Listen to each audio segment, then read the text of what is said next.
आप लोग भी CUET PG 2026 की तैयारी कर रहे हो और इंग्लिश लिटरेचर के स्टूडेंट हो, तो इंग्लिश लिटरेचर के स्टूडेंट ये सबसे बड़ा दुख होगा क्योंकि आपका सिलेबस ही इतना वास्ट है और इतने लंबे वास्ट सिलेबस को कवर करने के लिए हमें अच्छे खासा टाइम तो चाहिए ही होगा ना। तो क्या आप CUET PG की तैयारी, क्या आप CUET PG इंग्लिश लिटरेचर के एस्पिरेंट हो, तो आपका सबसे बड़ा दुख तो यही होगा कि यार सिलेबस बड़ा लेंदी है, कैसे हम इतना सारा सिलेबस कवर करें, तभी तो हमारे 250 प्लस मार्क्स आएंगे, तभी जाकर हमारा एडमिशन हो पाएगा सेंट्रल यूनिवर्सिटी और टॉप यूनिवर्सिटी में। लेकिन अगर मैं आप लोगों को बता दूं कि आपको सिर्फ और सिर्फ इतना छोटी छोटी चीज़ें आपको कवर करनी है तो आपका जो मेजर सिलेबस है वो आपका कवर हो जाएगा, तो कैसा होगा, बड़ा ही मज़ा आ जाएगा ना। तो चलिए आज की इस वीडियो के अंदर मैं आपको बताने वाली हूँ CUET PG इंग्लिश लिटरेचर के मोस्ट इम्पॉर्टेंट टॉपिक्स, ऐसे टॉपिक्स जो कि आपके एग्जाम में पूछे ही पूछे जाएंगे जिनसे क्वेश्चंस। तो चलिए फटाफट से उनको डिस्कस करते हैं। उससे पहले मैं आपको बता दूं कि मेरा नाम है सुधा और मैं आपको पढ़ाती हूँ इंग्लिश लिटरेचर और रेगुलरली आपकी फ्री YT क्लास भी आपको प्रोवाइड की जाती है एट 4 PM। तो हमारी YT क्लास में फ्री की नॉलेज बटोरने ज़रूर आया करो।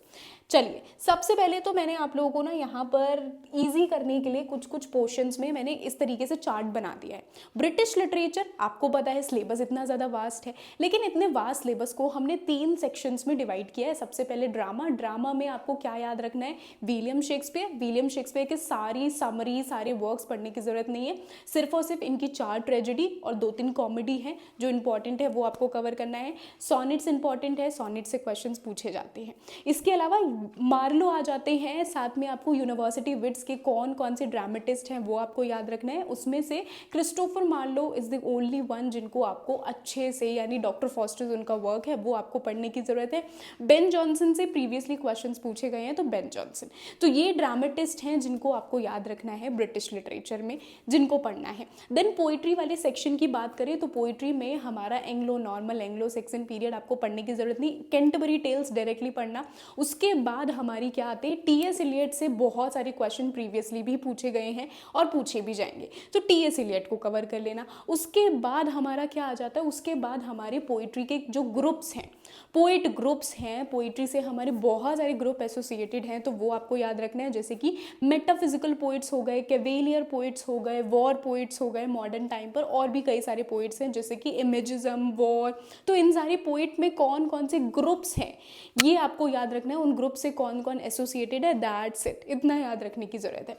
उसके बाद हमारी नॉवेल्स की बात करें तो Victorian age, romantic as and modern age, ये 3 एजेस की नॉवेल्स आपको कवर करनी है, बस खत्म, खात्मा, हमारा ब्रिटिश लिटरेचर यहाँ पर खत्म होता है। ब्रिटिश लिटरेचर के बाद आ जाते हैं हमारे इंडियन लिटरेचर पर। तो इंडियन लिटरेचर में क्लासिकल लिटरेचर, जहाँ से आपको क्लासिकल संस्कृत लिटरेचर से आपको कालिदास इंपॉर्टेंट है, एंड जो क्लासिकल राइटर्स हैं 1-2 उनके वर्क्स आप लोग पढ़ लेना, दैट्स इट। रसा थ्योरी इंपॉर्टेंट है। साथ के साथ क्लासिकल तमिल लिटरेचर में 2 वर्क हैं, सिलपतिकरम, मिर्चकटिका, जो कि इंपॉर्टेंट है। सिंपल आपको ये याद रखना है किसने लिखा है, मेजर कैरेक्टर्स के नाम याद रख लेना, बस। उसके बाद हमारी मॉडर्न इंडियन नोवेल्स हैं। मॉडर्न इंडियन नोवेल्स के साथ साथ आपको मॉडर्न इंडियन पोएट से आपको क्या याद रखना है, इनकी पोइट्री, सिर्फ और सिर्फ पोइट्री के टाइटल याद रखने की जरूरत है। और मॉडर्न इंडियन नोवेल्स में जो इंपॉर्टेंट नोवेलिस्ट हैं उनके कैरेक्टर्स भी याद रख लेना, क्योंकि वो इंपॉर्टेंट है। क्रोनोलॉजी बेस्ड क्वेश्चन हो गए या मैचिंग बेस्ड क्वेश्चन इनसे बनने के चांसेस रहते हैं।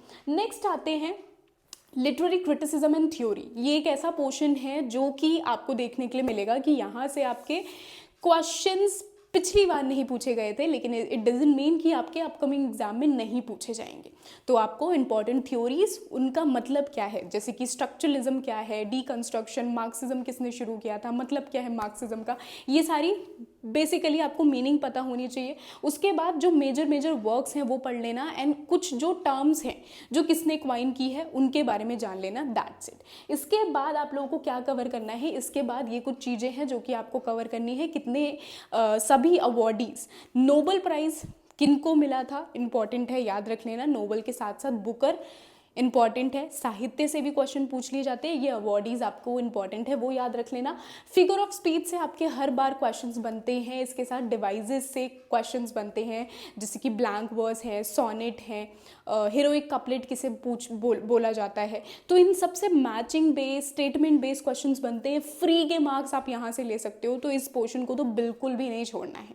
सो ये था हमारा इंग्लिश लिटरेचर में ज़्यादा मार्क्स लेने आने का shortcut. I hope you like this video, I hope you like this strategy as well. तो ये कुछ टॉपिक्स हैं जिनमें आप अगर इन टॉपिक्स को कवर करोगे तो आप ज़्यादा से ज़्यादा मार्क्स लेकर आ पाओगे। इसके साथ ही अगर आप चाहते हो कि ये सारे टॉपिक्स के अलावा जो भी मोस्ट इंपॉर्टेंट टॉपिक्स हैं, राइटर्स हैं, वर्क्स हैं, वो आप लोगों को मैं कवर करवाऊँ, तो उसके लिए आप हमारे क्रैश कोर्स में इनरोल कर सकते हो। क्रैश कोर्स में इनरोल करने के लिए आप मुझे मेल भी कर सकते हो sudha.mourya@adda247.com पर, या फिर आप डायरेक्टली वेबसाइट विजिट करके CUET-PG/24/7 की वेबसाइट विजिट करके आप डायरेक्टली परचेज कर सकते हो और वहाँ पर कूपन कोड यूज़ कर सकते हो SM30। ओके, तो जिससे कि आपको एक्स्ट्रा डिस्काउंट मिलेगा। या फिर अगर आपको डाउट रहता है तो आप मुझे मेल कर सकते हो sudha.mourya@adda247.com पर। मेक श्योर सब्जेक्ट मेंशन करना मत भूलना। मिलते हैं हम अपने नेक्स्ट ऐसे ही इंपॉर्टेंट एंड इंटरेस्टिंग वीडियोस में। ओके, और अगर आपको और भी इंफॉर्मेशन चाहिए या फिर आपको कोई डाउट है तो आप नीचे कमेंट करके बता सकते हैं। Bye bye everyone, all the very